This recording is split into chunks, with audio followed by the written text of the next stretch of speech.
C'est avec une certaine émotion que je vous annonce, vous connaissez déjà la décision de Régis Bogart de quitter ses fonctions de sélectionneur, d'entraîneur adjoint. Je tiens d'abord à exprimer toute ma gratitude à l'ensemble de l'équipe, la fédération, les joueurs, le directeur technique, la direction technique, les différents staffs que constitue cette équipe nationale du Sénégal, sans oublier les supporters. Ces dernières années ont été enrichissantes sur tous les plans avec lui, sur le plan personnel comme sur le plan personnel. Ensemble, nous avons vécu de grands moments de joie, de succès, mais de moments aussi difficiles qui nous ont permis de grandir et de nous renforcer en tant qu'équipe. Un homme extraordinaire avec qui j'ai eu l'opportunité de collaborer étroitement. Son soutien et son mentorat ont été, à l'avenir, nous lui souhaitons de s'épanouir dans de nouvelles opportunités et de nouveaux défis. J'ai énormément confiance à cette équipe nationale du Sénégal et je suis certain qu'on continuera sur la voie du succès, Inch'Allah. Et il y aura 26 joueurs. Le stage, comme vous le savez, commence lundi à partir de l'après-midi. On aura une séance et puis le reste de la semaine, on vous donnera les calendriers et quand est-ce qu'on va ouvrir et quand est-ce qu'on n'ouvrira pas. Comme vous le savez, c'est une période un peu difficile, début de saison, où nos joueurs manquent beaucoup de temps de jeu. Certains sont encore à la recherche d'un club. J'ai toujours dit que c'était des moments difficiles pour un sélectionneur. Deux périodes, les mois de juin, fin de saison, et les débuts de saison, mois de septembre. Donc, Edouard Mendy, Séni Timothée Dieng, Mori Diaw, Abdoulaye Seck, Formose Mendy, Khalidou Koulibaly, Ismaël Jacob, Moussa Niakhaté, Nampalis Mendy, Ismaël Pathé Ciss, Seydou Sanou, Pape Alassane Gueye, Idrissa Gana Gueye, Abou Diallo, Pape Matar Sarr, Lamine Camara, Iliman Ndiaye, Habib Diarra, Habib Diallo, Chérif Ndiaye, Sadio Mané, Nicolas Jackson, Aladji Malik Diouf, Abdallah Sima. Voilà, tout en sachant que j'attends aussi des nouvelles de certains de nos joueurs ce week-end-là ou peut-être même aujourd'hui, parce que peut-être qu'il y aura des défections au niveau de ces 26 joueurs-là, mais on essaiera de pallier à leur absence en convoquant sélectionneur encore. Je crois que le président de la fédération a eu à communiquer là-dessus. Nous attendons la suite. Contrat ou pas contrat, il n'y a rien qui change sur ma motivation d'amener cette équipe-là encore plus loin.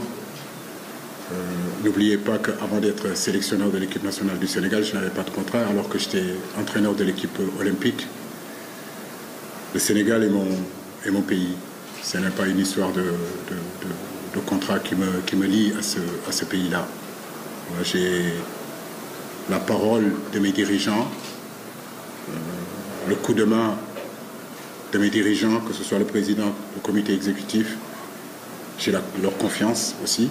Donc pour moi, le contrat, il n'y a aucun souci là-dessus. Donc on le signera quand il faudra le signer. Mais ce qui est important, c'est surtout nos deux matchs-là. Et j'aimerais vraiment que cette conférence de presse, en réalité, tourne autour de ces deux matchs-là. Parce que ce sont deux matchs très importants pour le Sénégal. Aujourd'hui, le Sénégal ambitionne d'aller gagner une deuxième CAN, avoir une autre étoile. Donc, comme je l'ai dit, focus sur le Burkina Faso et focus sur le Burundi. Concernant Régis, ça me fait rire. Je pense que pendant 10 ans, il a été critiqué ici. J'ai été critiqué ici sur Régis. Ne l'oubliez pas. Parce qu'en réalité, Ce poste d'adjoint était un poste qui a été nationalisé. Le poste de numéro 1, ça a toujours bougé. Pour les gens qui connaissent le football, qui suivent l'équipe nationale du Sénégal, ce poste de numéro 1 a toujours bougé entre les locaux et les expatriés. Mais effectivement, le poste d'adjoint a toujours été un poste sénégalais. Si je me trompe, DTL, il me rectifie.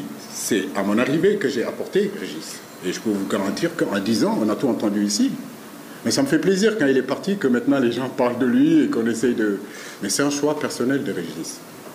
Donc à partir du moment où c'est un choix, ben écoutez, je peux faire ce qu'il faut pour... Mais si c'est une décision qui a été prise de sa part, nous ne pouvons que le respecter. Mais je veux dire que Régis et moi, c'est depuis mes 13 ans.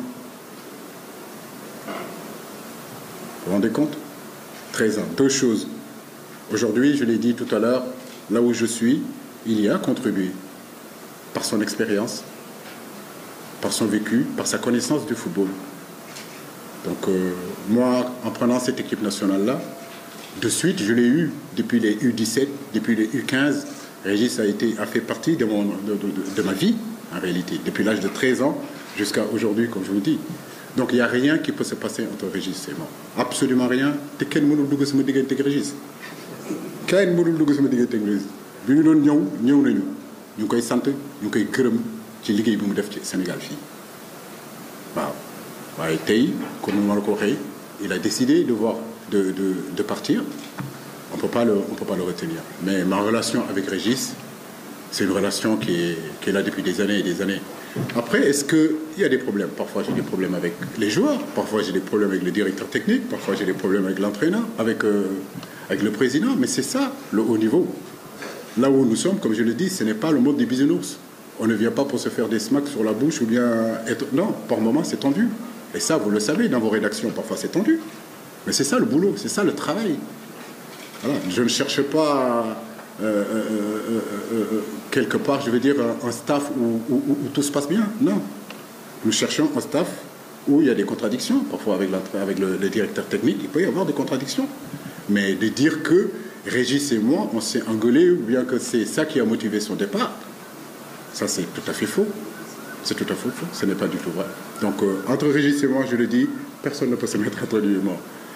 Man maa leen ko indil kenn xamu ko woon tey mi ngi dem vraiment ñu ngi koy ñaanal fu mu jëm gënal ko fu mu jógee nii parce que vraiment il a beaucoup donné pour cette équipe nationale et pour tout ce qu'il a donné, s'il me demande de partir, je ne peux pas le retenir parce qu'il a énormément donné. Donc je le remercie du fond du cœur. Tout notre peuple sénégalais le remercie. Il a été élevé par notre peuple, il a été élevé par notre président de la République. Il sait ce que le Sénégal a fait pour lui, mais lui aussi, nous savons ce qu'il a fait pour nous. Donc c'est ça aussi qui est important. Est-ce qu'aujourd'hui, on peut se poser la question, avec ces manques que nous avons sur ces côtés-là, la pertinence de passer à 3 derrière? Et Anna Giresse l'avait fait à l'époque, c'est ce qui avait motivé en réalité le choix. Mais moi, ce n'est pas ce qui motive le choix, c'est tout simplement un choix tactique qu'on a mis en place. Aujourd'hui, un garçon comme Crépin, rappelez-vous, avant que je le positionne à ce poste-là, beaucoup de gens m'ont critiqué là-dessus. Mais après la Coupe d'Afrique, tout le monde a été d'accord que Crépin était capable de jouer à ce poste-là. Habib Diarra a déjà joué ce poste-là dans le passé. À Strasbourg, il a joué piston gauche, il a joué piston droit. Donc pour moi, c'est un athlète de haut niveau capable de jouer partout, bien sûr. Mais bien sûr que dans le futur, avec l'équipe nationale du Sénégal, je souhaite qu'il réintègre le groupe.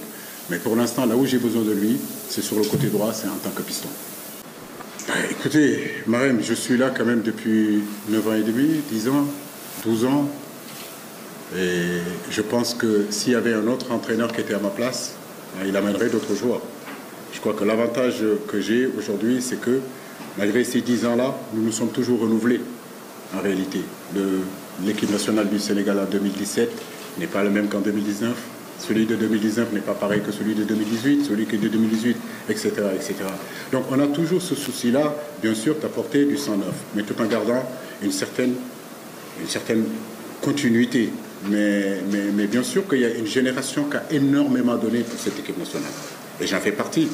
Mais bien sûr que chaque génération va toucher à un moment donné à une fin, comme l'entraîneur, à un moment donné aussi, va toucher une fin.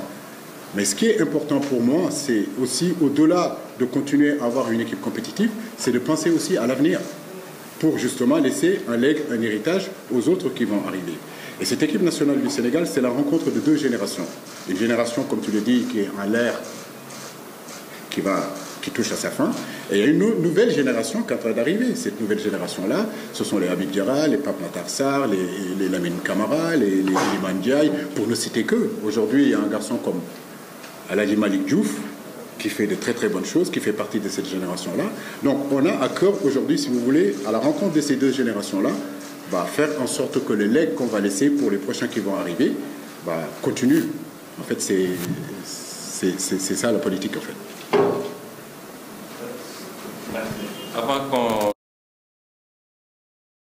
Après, on va aller au Burundi. Donc, comme je l'ai dit, c'est des éliminatoires qui sont très difficiles, très compliqués, avec deux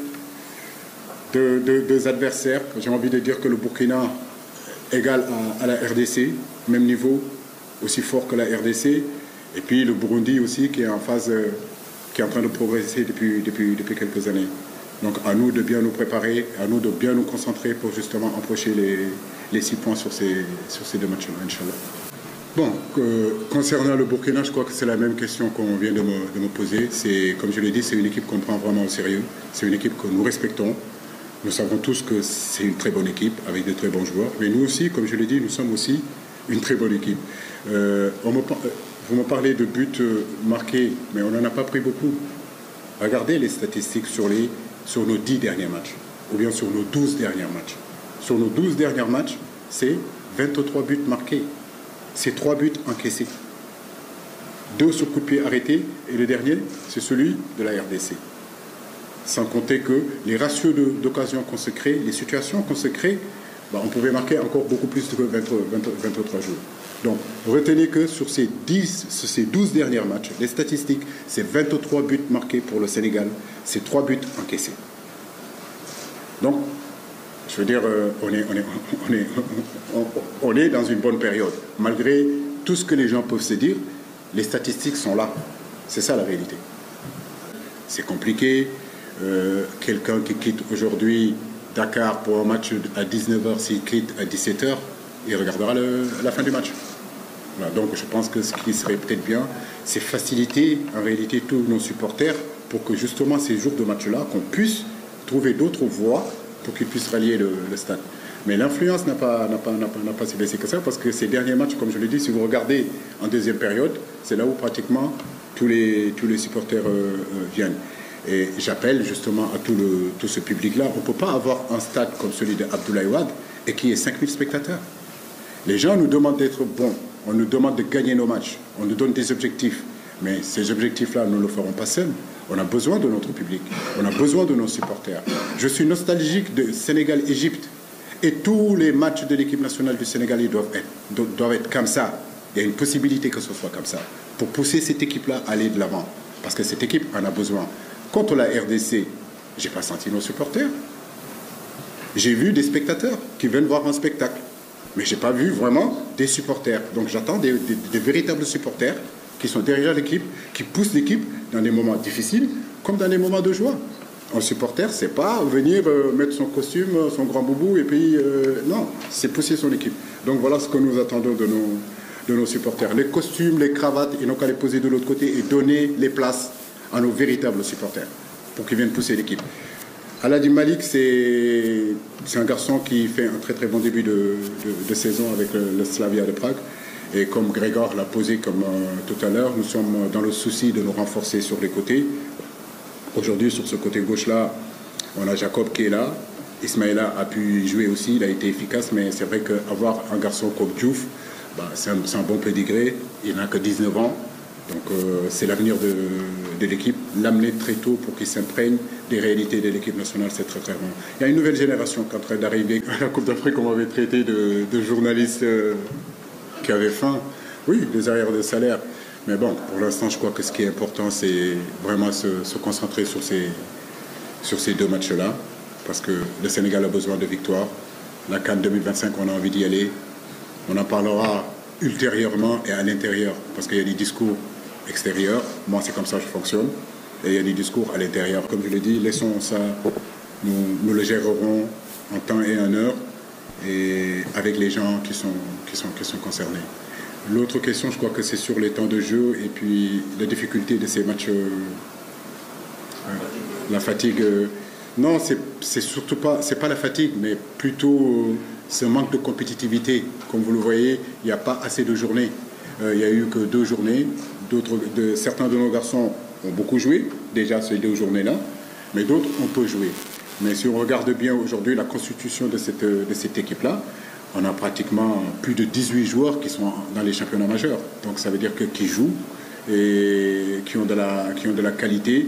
Et pour moi, ils viendront en tout cas dans cette sélection-là en ayant au moins du temps de jeu. Mais nous sommes conscients que ces matchs du mois de septembre, c'est les matchs les plus difficiles pour un entraîneur.